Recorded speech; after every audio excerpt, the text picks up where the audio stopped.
Harpo is best known as the Marx Brother who never talks, but few people know the disturbing reason for his silence. If Groucho was the witty Marx Brother, Harpo was without a doubt the wild one. His persona of the silent lunatic who runs around wreaking havoc is one of the most instantly recognizable characters in movie history. But who was the man behind the character? Harpo was born Adolf Marx, eventually changing his name to Arthur by 1911, which was probably just as well. He and his 4 brothers grew up dirt poor in turn-of-the-century New York. Indeed, his domineering mother, Minnie, forced them to start scraping money together from almost the moment they could talk. She was the driving force in moulding her boys into a performing troupe, whether they liked it or not. Harpo was so nervous the first time he took to the stage that he peed himself, and that was one of the highlights of his young life. At school, he faced relentless bullying due to his Jewish ethnicity, and his bullies would regularly throw him out of the window of their second-story classroom whenever their teacher left. One day, after being thrown out the window, the young Harpo simply walked home and never returned. With no education past the 2nd grade, Harpo became a delinquent, roaming the streets of New York, swiping stuff, and making friends and enemies with members of various street gangs. He even played piano in a brothel during this time. Okay, things are looking up. Around this time, the Marx Brothers act started to evolve into what we know it as today. Their mother was still obsessed with making them a vaudeville singing group, and whenever the brothers started kidding around, she chastised them and insisted that they stick strictly to music. Of course, this only helped create the prankish anarchy the comedy group became famous for, and they were about to become very, very famous. The Marx Brothers began developing their stage act in earnest, and this led to their first collaborative film, 1929's The Coconuts. Early on, Harpo developed one distinguishing feature in the sibling act. He never talked. For the most part, his film career relied on sight gags, especially Harpo pulling extremely unlikely objects from his ever-present overcoat.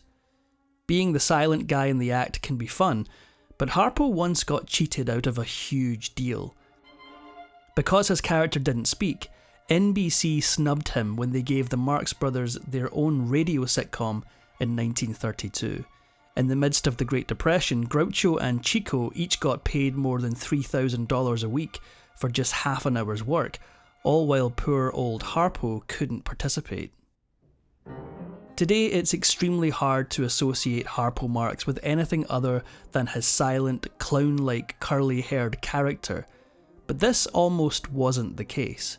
Initially, the brothers had considered having Harpo's character be a stereotypical freckled Irishman named Patsy Brannigan.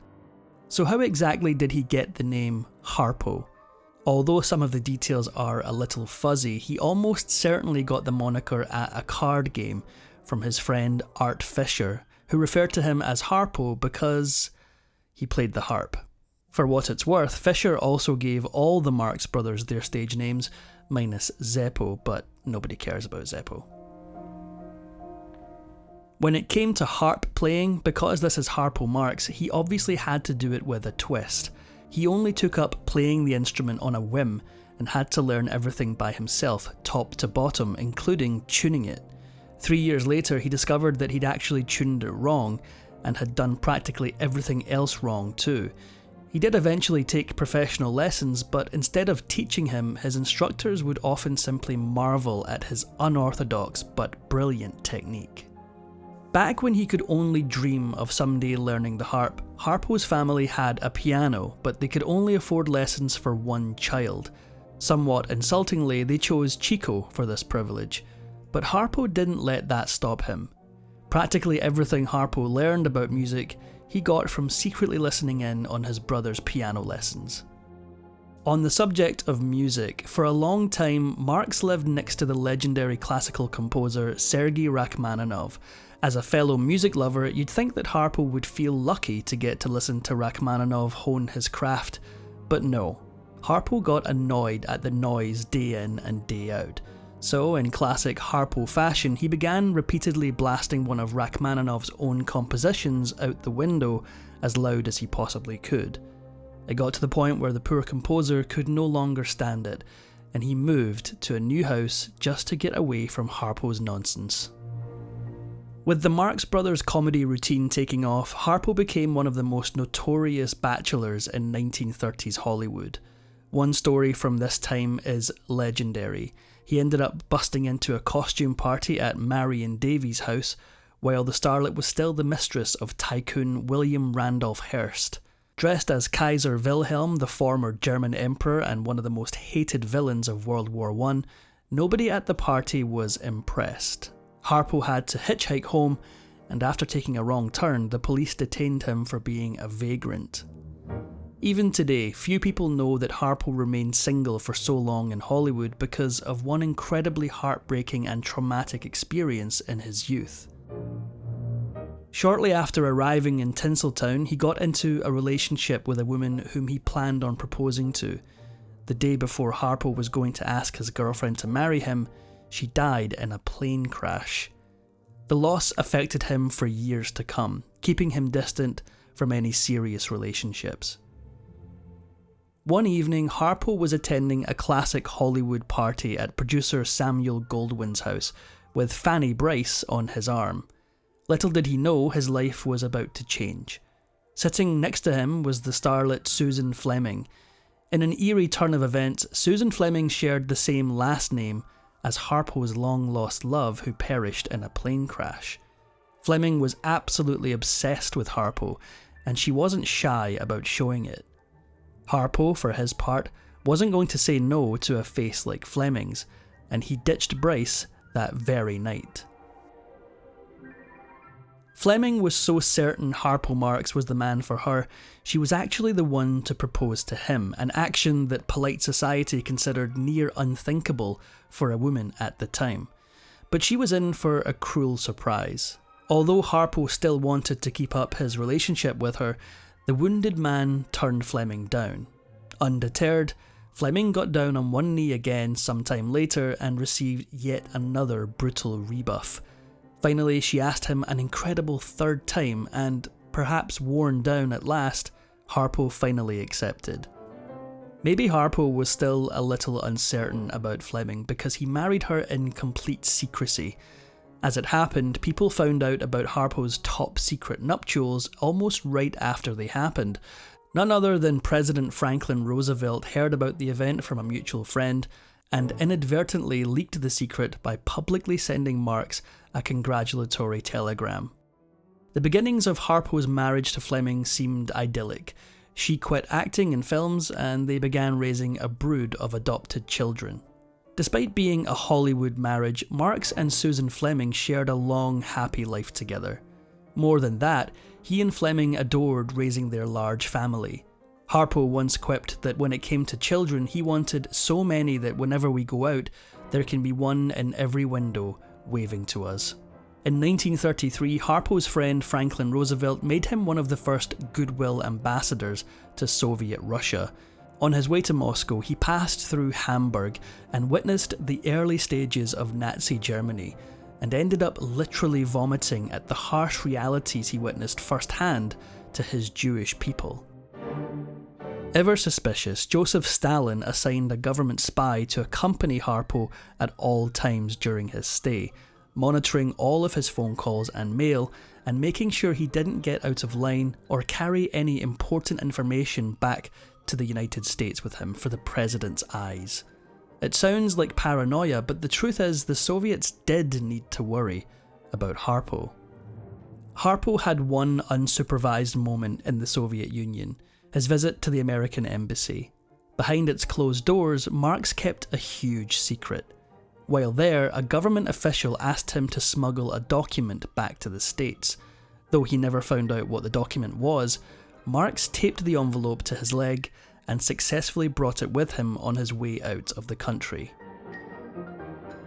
Harpo was infamous for some eccentric habits during his single life, especially picking up semi-vagrant artists.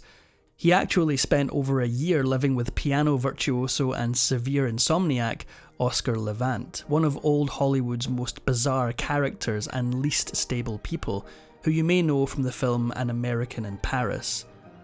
When Levant showed up on Harpo's doorstep and never left, Harpo simply accepted it. The comedian befriended the troubled musician until Levant finally left on a whim 13 months later. Marx also became obsessed with croquet, to the point where he couldn't live without the summer game, even in the winter. In one of his most ridiculous real-life antics, Marx bribed the landlords of a Manhattan parking garage to let him turn their roof into a makeshift croquet field. They initially obliged, but then quickly regretted it. Marx and his crew placed such a high priority on their croquet hobby that they once intentionally kept New York governor and future presidential candidate Al Smith waiting on the phone for a whopping 20 minutes just so they could watch as one of the club's members attempted a difficult shot. Harpo spent his entire career going to great lengths to never speak in public, but one night all that changed.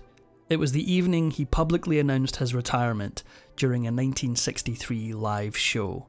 When the audience learned they were witnessing a legend's final appearance, the entire mood of the room altered. Then, for the first time in his adult life, Harpo agreed to give a public speech. In the end, Harpo spent several minutes reflecting on his career and his feelings about moving on, while the stunned crowd took in every word. If you've ever used the expression "in the hot seat," you might be surprised to learn that Harpo Marx originally coined it. During his social escapades, he attended parties at the famous mansion of William Randolph Hearst, and noticed that whenever someone became less welcome, Hearst would seat them at the far end of the table, near the fireplace. Being seated in the hot seat usually meant that you would soon stop receiving invitations. When the Marx Brothers made their final film, Love Happy, they ended up despising the result and almost never talked about it afterward. Predictably, it was a flop, but this very last film has a very big claim to fame. It launched the career of the one and only Marilyn Monroe. The then unknown starlet had a brief cameo in the film, her first big on-screen appearance. The rest, as they say, is history.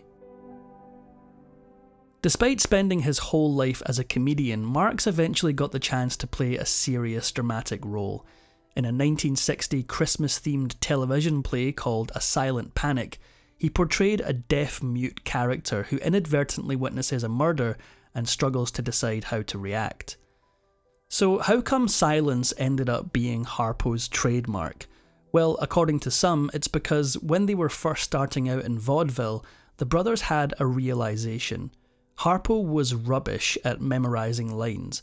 Rather than try to fix this shortcoming, they decided to simply make his character mute and have his comedy focus on pantomime. However, there may be another explanation. Another story suggests that Harpo may have lapsed into silence in his film career not so much out of a shrewd choice, but rather because of a scathing review that he took to heart. After seeing him in one performance, a critic noted that Harpo was only funny until he spoke. It must have cut deep because the comedian fell silent from then on. On September 28, 1964, Harpo passed at the ripe old age of 75, leaving behind his wife Susan Fleming, his 4 children, and his beloved brothers. However, there was something special about this day. Always good with timing, comedic or otherwise, Harpo actually died on the very day of his 28th wedding anniversary to Fleming, which must have been a bittersweet event for the widow. But when his funeral came around, it was a full-on tearjerker. As one of the elder Marx brothers, Harpo was also one of the first of his siblings to go, and the news particularly devastated his brother Groucho. Later on, Groucho's son, Arthur Marx, recalled that Harpo's funeral was one of the first and only times he had ever seen his father cry.